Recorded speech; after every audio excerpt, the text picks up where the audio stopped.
दोस्तों, कांग्रेस की भारत जोड़ो यात्रा आज आगरा में पहुंच गई, जहां पर राहुल गांधी का अखिलेश यादव ने ज़बरदस्त स्वागत किया। दोनों पार्टियों के कार्यकर्ता इकट्ठा हुए थे और हज़ारों की संख्या में लोग भी मौजूद थे जो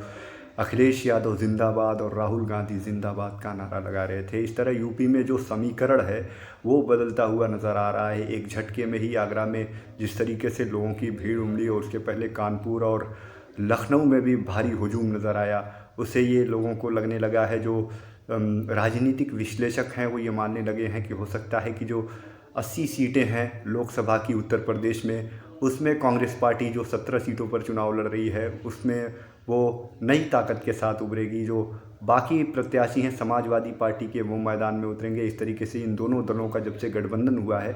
तब से ये सियासी समीकरण जो है वो बदलता हुआ नज़र आ रहा है। वीडियो में आप देख सकते हैं कि किस तरीके से अखिलेश यादव और राहुल गांधी एक दूसरे से हाथ में हाथ मिलाए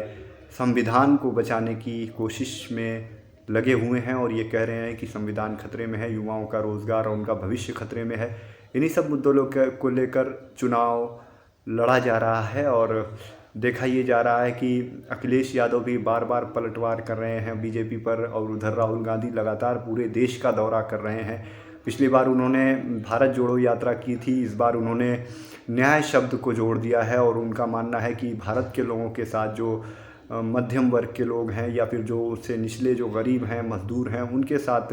अन्याय हो रहा है जैसा कि उन्हें लग रहा है और इसीलिए वो न्याय दिलाने के लिए लोगों के बीच जा रहे हैं और उन्हें इस दौरान ज़बरदस्त जन समर्थन भी मिल रहा है। इस सिलसिले में आप क्या सोचते हैं? क्या गुल खिलाएगी राहुल गांधी की रैली और अखिलेश यादव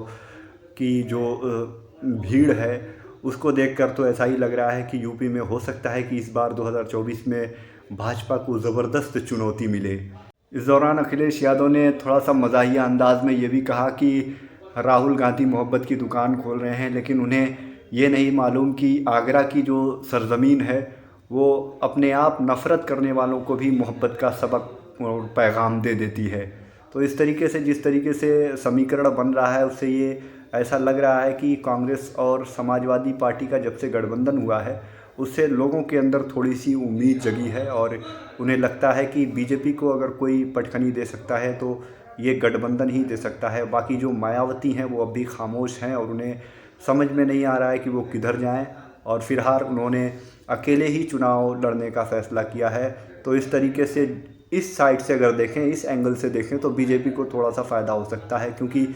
मायावती की भी दलित वोटों में काफ़ी पकड़ है। तो इस तरीके से अगर कभी भी जो वोटों का ध्रुवीकरण हुआ तो सीधा फ़ायदा उसका बीजेपी उठा सकती है और अगर ऐसा नहीं हुआ और अखिलेश यादव या फिर राहुल गांधी जो ओबीसी वर्ग की बात कर रहे हैं, अगर वो ध्रुवीकरण को बचाने में कामयाब हो गए तो निश्चित रूप से उनकी जीत निश्चित रहेगी।